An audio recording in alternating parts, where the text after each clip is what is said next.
Empezaré por el principio. Quería un nuevo comienzo. Quería escapar. Empaqué mis pertenencias, que no eran muchas, en 2 maletas y tomé un vuelo a campo traviesa hacia Colorado. Yo estaba en una rutina en mi estado natal. Voy a pasar por alto la reserva en la que nací. Realmente no considero que todo sea parte de mi herencia. Quería un nuevo comienzo y una nueva experiencia. Vi caer la nieve fuera de la ventana y pensé en mis sueños. Dioses risueños y crueles me concedieron ese nuevo comienzo. El motor se detuvo en pleno vuelo, nuestro lugar cayó del cielo y chocó contra una montaña. El impacto debería habernos matado instantáneamente, pero el piloto había intentado aterrizar por una brecha. Chocamos contra los árboles que destrozaron el avión y llegamos a una parada de derrape entre la nieve. Me había desmayado por la repentina caída de altitud, pero el frío estremecedor me revivió en cuestión de minutos. En estado de shock, me desabroché el cinturón de seguridad y traté de ponerme de pie. Todo se veía borroso y di mi primer paso tentativo. Me caí de bruces y me habría roto la nariz si algo no me hubiera protegido del suelo del avión. Mi visión borrosa volvió a mí en incrementos y reconocí que me había derrumbado sobre alguien. Empecé a disculparme profundamente cuando mi visión se aclaró y me di cuenta de que mis disculpas estaban cayendo en oídos sordos. Los muertos no pueden oír. El hombre, lo que quedaba de él, había sido dividido horizontalmente por su cinturón de seguridad y colocado en 2 desordenados pedazos en el piso de la cabina. Su muerte fue rápida. Se desangró en segundos mientras otros llenaban el aire con sus gemidos y súplicas a los dioses que ya no escuchaban. Lo primero que hice fue moverme por el avión y ver cómo estaban los demás pasajeros. La mayoría estaban conmocionados y parecía que nunca se despertarían debido a sus heridas. Supongo que tuve suerte de estar en el medio del avión y de no haber sido tan azotado como los demás. La mayoría de los pasajeros eran causas perdidas. Una mujer había sido amarrada hacia adelante en la bandeja plegable, que le había perforado el cuello y la había matado relativamente rápido. El impacto repentino del avión que se estrelló había lanzado a un niño sin cinturón de seguridad contra el asiento frente a él y le rompió el cuello. Gorgoteó lastimosamente cuando pasé a su lado. Sabiendo que no podía hacer nada por él, continué por el pasillo. Vi más carnicerías, el caso más espantoso que puedo recordar fue el de la azafata. Ella había estado ayudando a los pasajeros a sentarse en sus asientos mientras el avión se estrellaba. No tuvo tiempo de ponerse a salvo cuando el carrito de comida se abalanzó sobre ella y la estrelló contra la puerta de carga. Solo pude decir que los restos eran una azafata por su etiqueta con el nombre que decía, Marge Red. Era un desastre rojo y salpicado que estaba extendido contra la puerta de la carga, su caja torácica expuesta sobresalía de su abdomen roto como una araña macabra que intentaba atraparme. Hubiera vomitado si no hubiera estado en tal estado de shock. Me acerqué a la cabina para comprobar si había otros pasajeros que pudieran haber sobrevivido. Pasé junto a más moribundos y muertos. Uno detuvo mi progreso. Era un hombre, estaba vestido con una chaqueta con corbata, un tipo de negocios. Él gimió de dolor. Tocó débilmente la protuberancia de metal en su pecho. Tras un examen más detenido, supe que era la parte metálica de la bandeja del asiento lo que lo había atravesado en su asiento. Debió no alcanzar su corazón, pero a juzgar por su respiración áspera, sabía que probablemente había perforado y desinflado un pulmón. Estaba muerto, simplemente no lo sabía todavía. El hombre empalado suplicó, ayúdame. Sus manos arañaron la barra de metal y tosió una sustancia roja. Le respondí, te estás muriendo. Sus ojos se dilataron y gimió, huele. Asentí y me preparé. Le dije que cerrara los ojos y cuando lo hizo, presioné la palma de mi mano sobre su boca y le cerré la nariz. Se movió en su asiento y rasgó más profundamente la herida en su pecho. Mi mano se aferró a su boca y nariz mientras le daba la única misericordia que me quedaba por dar. No pasó mucho tiempo para que su lucha se calmara. Mantuve mi mano sobre su boca por unos momentos más hasta que estuve segura. Una vez que supe que estaba muerto, vomité en el pasillo. Continué por el pasillo. La mayoría de los otros pasajeros estaban más allá de la ayuda, pero su final se acercaba rápidamente y era algo misericordioso. Solo les quedaban minutos en comparación con el hombre empalado que podría haber sobrevivido a sus heridas durante unas horas agonizantes antes de finalmente entregar el fantasma. La puerta de la cabina estaba atascada, golpeé mi hombro contra ella varias veces antes de que cediera lo suficiente para que pudiera mirar. No me gustó lo que vi.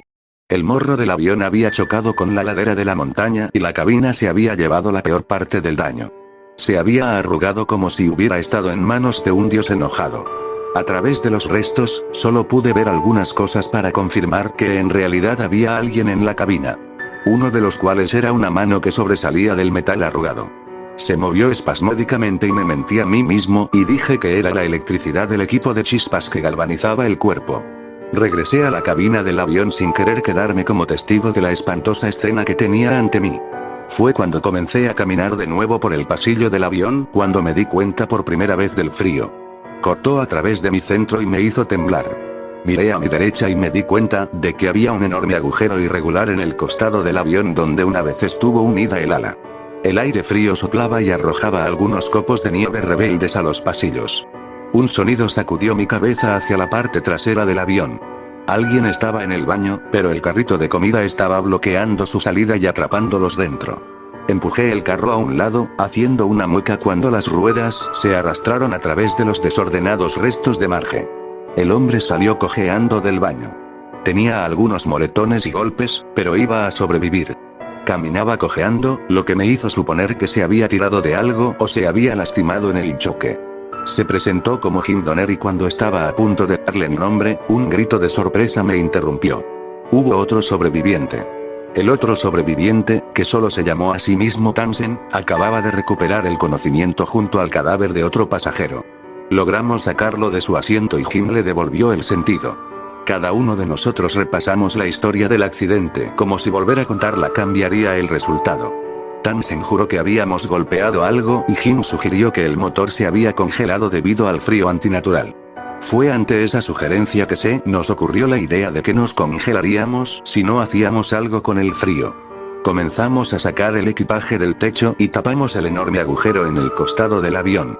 Esto ayudó a evitar que parte del aire frío entrara en el avión y mantuvo alejados a los depredadores.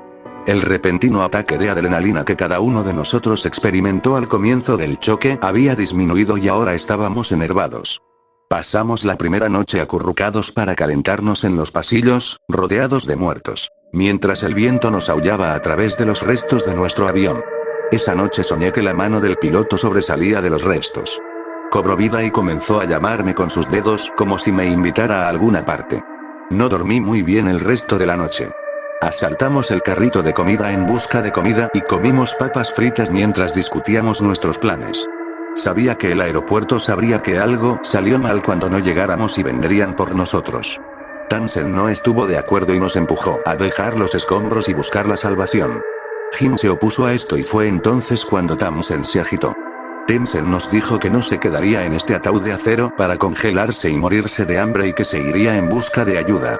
Estaba a punto de señalar lo ridículo de aventurarse afuera sin protección contra los elementos cuando Tansen puso en marcha su plan. Empezó a despojar a los muertos de sus ropas y a envolverse con ellas a su alrededor. Hizo un abrigo eficaz contra la nieve. Nos deseó suerte antes de aventurarse afuera sin nada más que una bolsa de papas fritas, una botella de agua y su abrigo improvisado. Nunca volví a ver a Tansen después de eso. Más tarde descubriría por qué Jim estaba en contra de la idea de caminar hacia la libertad. En el accidente de avión, se había lesionado la pierna. Se lo había rodado y dislocado el tobillo. Al final de ese día, su tobillo estaba hinchado al tamaño de una pelota de béisbol y el más mínimo movimiento era agonizante. La conmoción de ayer había cubierto el dolor y ahora que la adrenalina se había ido, estaba efectivamente incapacitado. Todo recayó en mí para cuidar de él y tratar de sobrevivir. Aproveché la idea de Tansen y desnudé el resto de los cadáveres para confeccionar un abrigo improvisado para Jim y para mí. Luego comencé la tarea menos que placentera de mover los cadáveres de regreso a la bodega de carga. La parte más difícil de ese trabajo fue lidiar con el cadáver de Marge. Casi tenía miedo de tocar su cuerpo porque parecía uno de esos monstruos de The Team de John Carpenter. Mientras arrastraba a los 57 pasajeros fallecidos a la bodega de carga, Jim estaba haciendo un balance de la comida y el agua. Cuando terminé, me contó la noticia que yo ya sabía. Teníamos suficiente comida para 2 días más. Nos estrellamos después del servicio a bordo y las reservas se agotaron. Al final del tercer día nos quedamos sin comida. Durante esos días, especulamos sobre cuán lejos estaba nuestro rescate. Jim me dijo que estaban a solo unos días de distancia, pero yo lo sabía mejor. Si no nos hubieran encontrado en 3 días, no tenían ni idea de dónde estábamos y la búsqueda podía llevar semanas. En mis momentos más oscuros, deseé haberme unido a Tamsen y haber abandonado a Jim. Habría sido mucho más rápido, de una forma u otra. Después de agotar nuestras existencias de alimentos, nuestras discusiones comenzaron a volverse más oscuras. Habló de la muerte y de la desesperanza de nuestra situación. Sabía que el tobillo de Jim ahora se había hinchado al tamaño de una toronja y lo lastimaba tanto que estaba bebiendo a través del minibar del avión para aliviar el dolor. El alcohol lo automédico, pero lo obligó a usar el baño con frecuencia. Tuve que ayudarlo a levantarse, lo que le lastimó la pierna y le dio ganas de beber más. Era un círculo vicioso. Cuando estaba borracho una noche, me dijo que teníamos que sobrevivir de una forma u otra. Procedió a sugerir que nos comiéramos los cadáveres de los otros pasajeros fallecidos. Para entonces había pasado una semana sin comer y mi estómago estaba lleno de un dolor sordo. Le dije a Jim que el pensamiento era una locura. Esperé hasta que se desmayó antes de volver a colarme en la carga para examinar los cadáveres. Estaban prácticamente desnudos excepto por su ropa interior y su piel estaba cubierta de escarcha y congelada. Habían comenzado a pudrirse y no había forma de que pudiéramos comerlos sin enfermarnos. El olor de los cuerpos descompuestos era tan acre que casi vomité en la bodega. La bodega de carga no estaba aislada como la cabina principal del avión, razón por la cual pudimos sobrevivir durante tanto tiempo. Cuando regresé al pequeño nido de ropa que había hecho, Jim estaba despierto. Leyó mi expresión: están podridos. Le dije que no podíamos comerlos y que solo tendríamos que esperar a que nos rescataran. Se rió de eso. Se rió como un maníaco durante el resto del día. La desesperación comenzó a asentarse en los siguientes días. El tiempo era algo relativo. Empecé a perder la cuenta de los días que habíamos estado varados en esta cordillera. Jim entraba y salía del delirio a medida que el dolor en su tobillo dislocado aumentaba con cada momento que pasaba. Tuvo momentos de claridad en los que pudo formar oraciones coherentes y momentos de confusión en los que solo se rió o lloró durante horas. Me retiré en mí mismo mientras el hambre lentamente comenzaba a comerme desde adentro hacia afuera. El jurado quiere saber cuándo tomé mi diabólica decisión y cómo llegué a ella. No puedo dar una hora exacta o sentimiento. Los días se habían asentado en un malestar sordo y las noches se habían contorsionado en fantasmas de pesadilla de manos destrozadas y cajas torácicas cerrándose a mi alrededor como dientes. No sentí nada. Existía en un estado estupefacto semiconsciente. Todo lo que puedo decirte es que antes de hacer lo que hice, levanté el listón y miré el paisaje helado. No había nadie allí y yo estaba solo. Tomé mi decisión. Bebí una botellita de Jack Daniel para armarme de valor. Golpeé la botella contra el reposabrazos y se rompió en un borde afilado. Me volví hacia Jim, que había entrado en un estado de risa incontrolable. Traté de hablar con él durante días, pero seguía riéndose y gritando tonterías. No tenía otra opción. Lo apuñalé en la garganta y la mini botella se agrietó cuando lo atravesó. La sangre brotó en la superficie, pero no había penetrado lo suficientemente profundo como para ser una herida fatal. Habiendo perdido el arma, me senté a horcajadas y comencé a estrangularlo. Había perdido mucha de mi fuerza en ese momento, así que me llevó mucho tiempo estrangularle la vida. Se resistió débilmente. Sus manos me golpearon, pero yo estaba envuelto en ropa y apenas lo sentí. Continué estrangulándolo hasta que estuve seguro de que estaba muerto. Sus ojos rodaron hacia atrás en su cabeza y su lucha se detuvo. Seguí estrangulándolo durante unos minutos para estar seguro. Lo estrangulé y lo sacudí hasta que su cuello dio un chasquido repugnante. Puse mi cabeza sobre su pecho y escuché su corazón. No escuché nada. Él estaba muerto. Una vez que estuve seguro de que se había ido, rodé fuera de su pecho y vomité bilis. Yo estaba encorvado en el suelo, lloré lágrimas amargas en la bilis. Para empezar, no había nada de sustancia en mi estómago, pero sabía que estaba a punto de llenarlo de la manera más macabra posible. Mi hambre se apoderó de mí. Me arrodillé junto a su herida abierta y puse mis labios sobre ella. La sensación de tener algo cálido, después de lo que se sintió como una eternidad, de vivir en un ambiente gélido, bajando por mi garganta me llenó de tanto vigor. Una vez que me hube saciado del elixir de cobre y carmesí, me puse a la espeluznante tarea de separar la carne del hueso. No tenía nada que me ayudara en mi tarea, excepto mis manos y mis dientes.